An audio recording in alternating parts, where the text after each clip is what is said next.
Wuthering Waves is the Genshin Impact killer. I've heard that repeated, recycled across social media. No, it's not. But you know what Wuthering Waves is? What Wuthering Waves will do, though, is provide a much better gaming experience than Tower of Fantasy did. I've seen a lot of people comparing Wuthering Waves to other games that are similar to it. So Genshin, Tower of Fantasy. I even saw some people comparing it to Ni no Kuni Cross Worlds and the upcoming Seven Deadly Sins Origins game. And yeah, there are a lot of similarities between all these games. And while I do not think Wuthering Waves is necessarily all too similar to Genshin, it does a lot of things differently that allow for it to really truly stand out, to set itself apart as an individual game, establishing its own identity. And I also think it's quite substantially different to Tower of Fantasy. I think where Tower of Fantasy failed, Wuthering Waves is going to succeed. And allow me to explain why I think that is. When Tower of Fantasy released, they were forced to rush their final build of the game. They were forced to rush the release. This is not something that Kudo have had to deal with. Kudo did not have to rush Wuthering Waves. They instead completely rewrote 2/3 of the story. They have made countless alterations to numerous different systems present in the game that people had issue with. Most importantly, the echo system, which I know a lot of people were complaining about. When people had issues in Tower of Fantasy, you know what they did? Oh well, let's leave it days. Let's let these hackers run rampant. Let's let these abusers, these exploiters continue to damage our community. That was Tower of Fantasy's response. Kudo with punishing Grey Raven, Kudo with Wuthering Waves during the beta test. They have shown that they are much more professional, and not just professional, but much more passionate about their game. When Tower of Fantasy was approaching release, they fumbled repeatedly.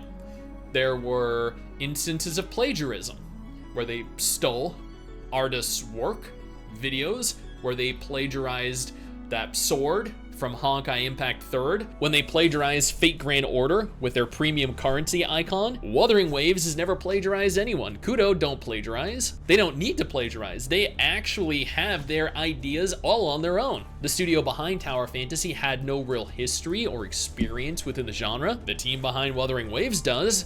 They have another successful gacha game, Punishing Grey Raven, which they have been doing exceptionally well for. While this game doesn't necessarily earn a whole lot of money, they are incredibly generous. They continue to push out regular content. The updates are fantastic. Tower of Fantasy was developed as an MMO. Wuthering Waves is not being developed as an MMO. Tower of Fantasy needed to appeal to MMO players, and they missed the mark. Tower of Fantasy was heavily time-gated at the beginning. It is no longer the case now, but you used to have to wait, well, like 70, 80, 90 hours to open a chest that you found while randomly exploring the wilderness that you would never find again. Because by the time that timer expired and you could loot the chest, 4 days have passed. You're not gonna remember that. Wuthering Waves isn't time gated. We're not forced to deal with those limitations, with those restrictions. Tower of Fantasy, being an MMO, required you work with other players.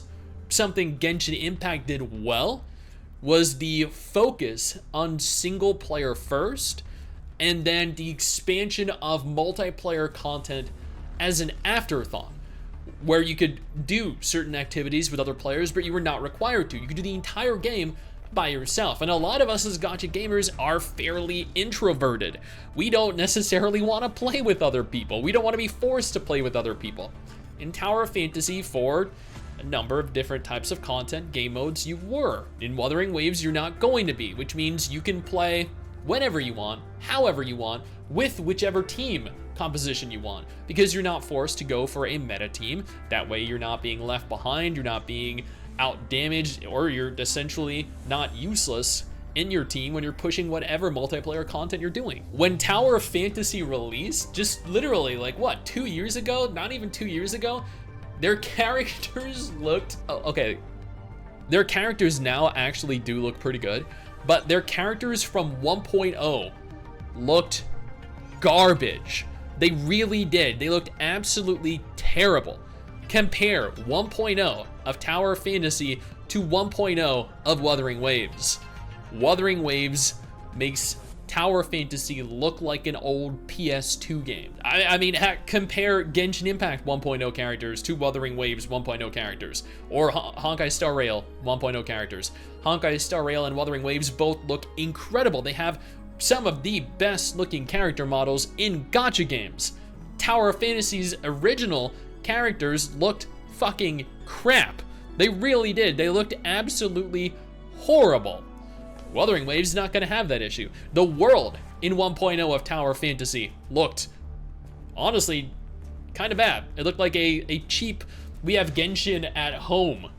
Wuthering Waves doesn't have that issue. Wuthering Waves is HD, it is smooth, it is crisp, it is vibrant, but also dark. There's a lot of diversity to it. That is in part due to the feedback that they received and then listened to, because once again, Kudo listen to the feedback of their community, something that Tower Fantasy's developers do not do. The story in Tower Fantasy, even up until this day, is crap. It really is. Like, I played through 1.0, 1.1, 1.2. The story was terrible. I skipped 1.3.4. I skipped some of like 2.0, 2.1. I got it. And that's because the story is just so bad you don't want to listen to it. Like, literally, there's a reason why they allow you to skip content all the way to whatever, Vera 2.0 or 3.0, I don't even remember. It's because the base game's story is such a convoluted mess. They are embarrassed, they're humiliated by it, they don't want you to even sit through and experience it. Thus, they allow for you to skip it. That's not the case in Wuthering Waves. Wuthering Waves 1.0 story might not be, I think, on par with Nige's story, but from what I experienced, at least in the second closed beta test, the story was significantly better and made so much more sense than Tower Fantasy's. The action combat is better. People said one of the redeeming features about Tower Fantasy when compared to Genshin Impact was its combat. That it had better combat than Genshin Impact. And you know, you can argue Genshin's combat is better because of the elemental synergy, or you can argue that Tower Fantasy's combat's better because, you know, it's technically faster and flashier, but neither game's combat compares to Wuthering Waves. Now, this is a subjective opinion, of course, not objective fact, because Genshin has a lot of systems that Wuthering Waves doesn't have. But if we're just comparing at a baseline here, the action combat, the animations in Wuthering Waves are vastly superior to Tower Fantasy's. The animations in general are vastly superior to Tower Fantasies.